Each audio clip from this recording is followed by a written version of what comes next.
Welcome to What's on Your Mind. I am Reverend Keven Kadel.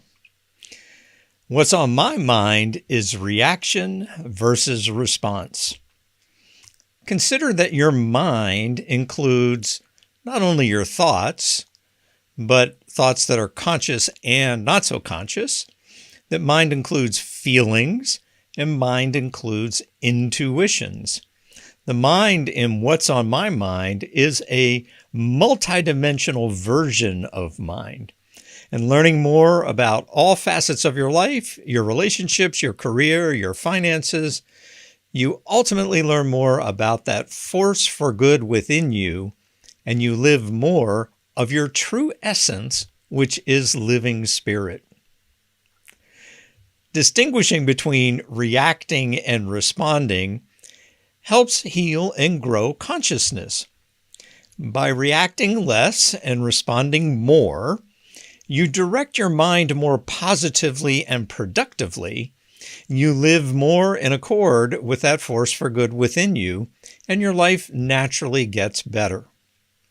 If you're anything like me, objectively examining my thinking, scanning my mind, that can tend to focus at times on my life's challenges and failures and shortcomings.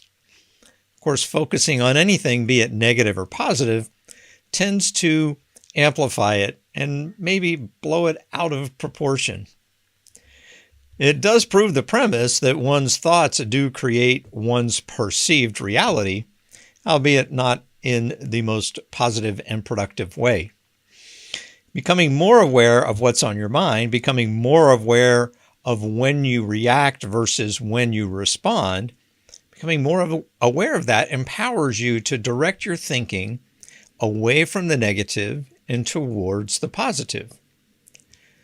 The metaphysical premise is that your thoughts create your reality, or more precisely, your perceptions of reality. On the one hand, there is a two or more agreed upon objective reality. There are observations that others confirm. There are undisputed facts and evidence.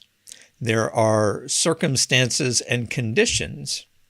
And then on the other hand, there is your mind. There is my mind.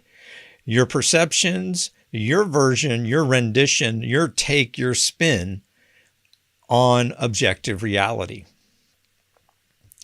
Now, the parable of the Dallas farmer helps illustrate at least one aspect of how mind creates differing perceptions of the same set of facts. Here goes the parable. There once was a farmer in ancient China who owned a horse. "You are so lucky," his neighbors told him. "You have a horse to pull that cart for you." "Maybe," the farmer replied. One day he didn't latch the gate properly and the horse ran away. "Oh no, that's terrible news," his neighbors cried. "Such bad luck." "Maybe," the farmer replied. A few days later, the horse returned, bringing with it 6 wild horses. "How fantastic! You're so lucky," his neighbors told him. "Maybe," the farmer replied. The following week, the farmer's son was breaking in one of the horses when it threw him to the ground, breaking his leg. "Oh no," the neighbors cried. "Such bad luck all over again." "Maybe," the farmer replied. The next day, soldiers came and took away all the young men to fight in the army. The farmer's son was left behind because he had a broken leg. "You are so lucky," his neighbors cried. "Maybe," the farmer replied. Notice the farmer's perceptions versus the neighbor's perceptions. The neighbors react with bad luck, good luck. The farmer responds with maybe. Neighbors are reacting. Their perceptions appear to be out of habit or pattern or belief. Farmer is responding. Farmer's perceptions are mindful. They include more thoughts and feelings and intuitions. As you become less reactive and more responsive, you are naturally more mindful of positive thoughts and feelings and intuitions. And you live a more loving, peaceful, joyous, and compassionate life. How do you get to that mindful state? Spiritual practices. Those spiritual practices shift your mind to a greater good that's already present and operative in your life. Here's a simple yet powerful spiritual practice to help you reduce reacting and increase responding.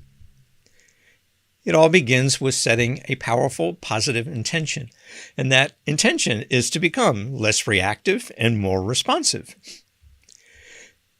In so doing, notice any tendency to react, to do as the farmer's neighbors did. They reacted with, "That's so terrible," or "That's so lucky." Reaction is usually born out of unconscious habits, patterns, and beliefs. As you notice any reactionary tendencies, allow the reactions to pass and then pause, take a breath or two. And as the reaction passes, ask yourself, maybe the reaction born out of these habits and patterns and beliefs, maybe that reaction has overlooked or overshadowed or distracted from a compassionate and reasoned response. Maybe there is a powerful, positive, productive response. Maybe I can review and revise and release my reactions. And you might end with some affirmation like, "I am more present and responsive to the force for good. I pause for the positive and the productive and the creative." As you become less reactive and more responsive, you become more mindful of a divine intelligence, of an infinite creativity, and a universal love within you. In the pause, you open to something more positive, more productive, and more powerful. You live more of living spirit, and it allows for living spirit to live more of you. Becoming more responsive, you feel and express more love, peace, joy, and compassion for yourself and for all the lives that your life touches. I know and trust you are lovable, loved, and loving. Until next time, farewell. Thanks for viewing this episode of What's on Your Mind from Vita Spiritual Learning Center. If you found this meaningful, please leave a comment, question, or suggestion in the chat. For more information, please visit vitaslc.org and consider making a tax-deductible contribution to support Vita's free programs. Remember to like, share, follow, and subscribe. Check out a new episode of What's on Your Mind every Tuesday.